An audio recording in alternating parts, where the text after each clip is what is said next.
bonheur. Tout le monde cherche à être heureux. Mais la Bible ne le dit pas. Beaucoup de parents le pensent aussi. Moi aussi. Parce que nous disons, pourvu que nos enfants soient heureux. Vous savez, cette philosophie est moderne. Car autrefois, c'est pas ici. Autrefois, il y avait des valeurs. Il y avait des valeurs de noblesse, des valeurs de sacrifice. Et nous n'avons qu'à nous rappeler du naufrage du Titanic. Lors du naufrage du Titanic, on disait, les femmes et les enfants d'abord.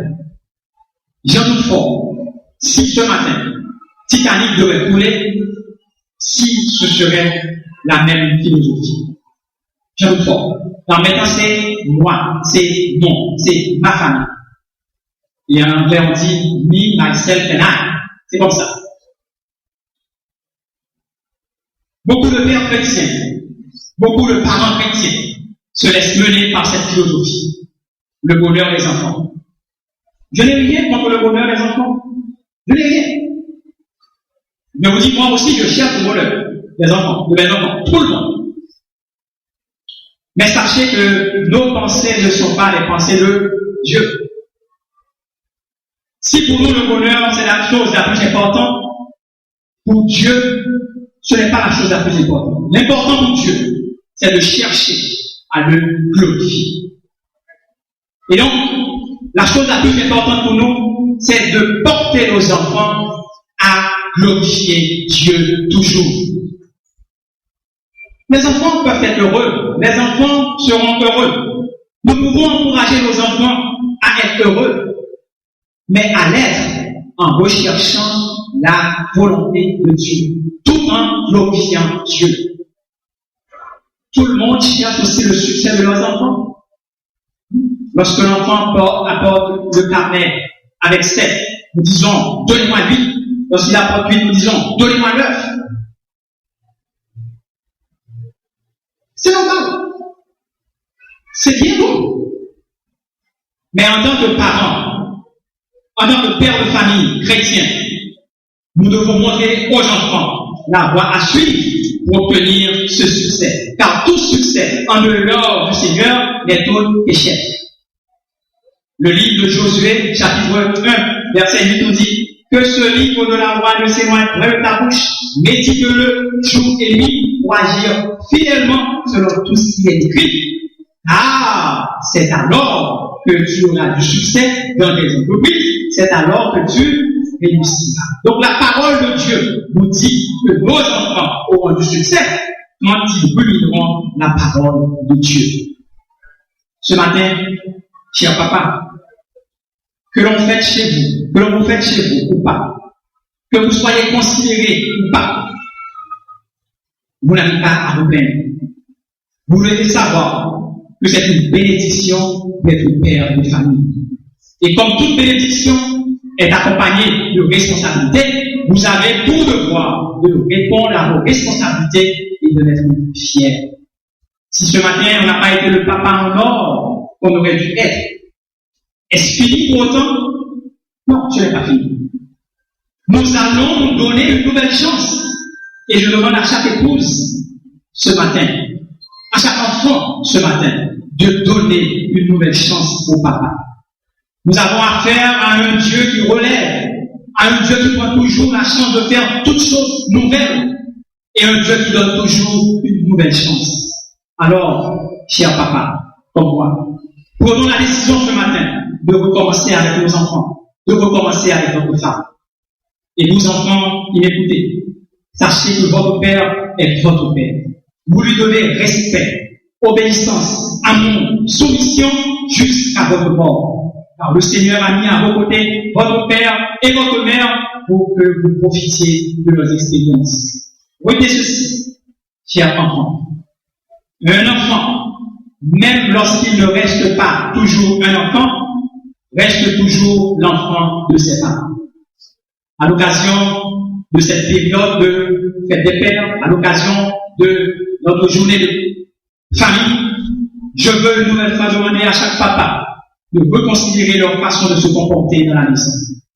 Agissez tel qu'à la fin de vos jours, on dise au moins que vous avez été un père enseignant, un père protecteur, un père qui avait poussé ses enfants à chercher à faire la volonté du Seigneur.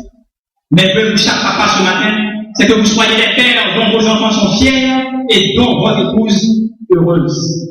Puisse le Seigneur dans ses compassions nous aider, nous papas, à accomplir dignement et chrétiennement notre rôle, nous aider à devenir ces pères et pourquoi pas ces mères dans l'église, dans le foyer, dans notre société ont tant besoin. Il en soit ainsi pour chacun de nous.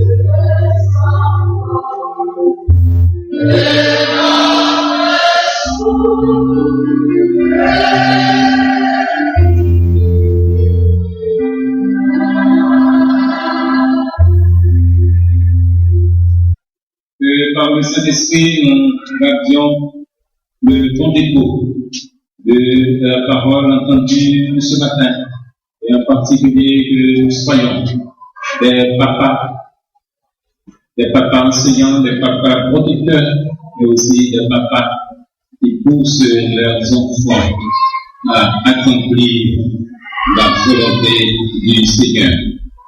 Nous allons, mes frères et mes sœurs de Christ, avancer vers la fin de ce culte, tout en ayant en tête la prédication du jour. Nous chantons « Aimer au Sauveur charitable, c'est de mon cœur la grande désir. Seigneur, ta grâce est redoutable, qui ne veut pas la saisir. Ô Seigneur, en ce jour suprême, ton enfant saisira ta main, car toi seul est toujours le même, hier, aujourd'hui, demain. Alors que les membres de Sarah Hippolyte s'avancent pour recueillir cette deuxième offrande qui nous donnera les moyens nécessaires pour le transport collectif de l'Église.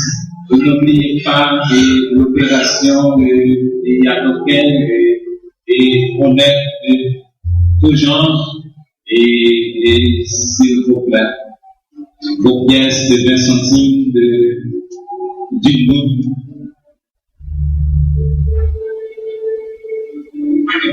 Merci et aussi vos 10 gouttes chiffrées, vos 20 gouttes chiffrées. Et puis c'est ça qui pas bon, ou bien on va enseigner ensemble avec les honnêtes côté, nous bien moyen pour que nous capable et utilité, s'il vous plaît, que nous ayons ce moyen nécessaire. 95 sur l'espérance édition française correspondant au 75 sur les ailes de la foi et parti populaire de numéro 212.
Merci.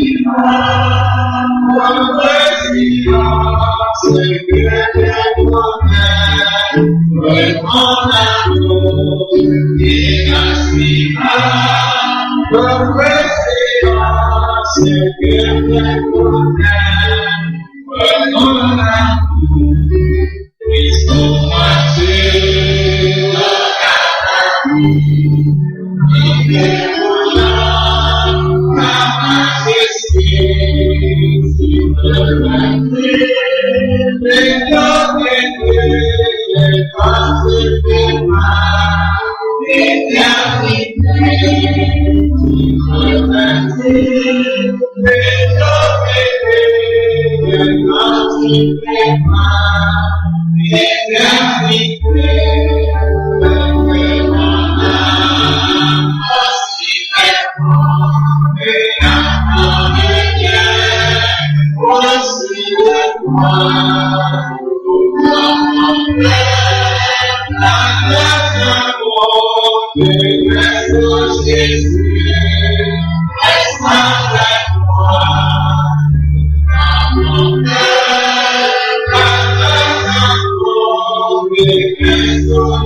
Merci. Assez pour un instant, s'il vous plaît.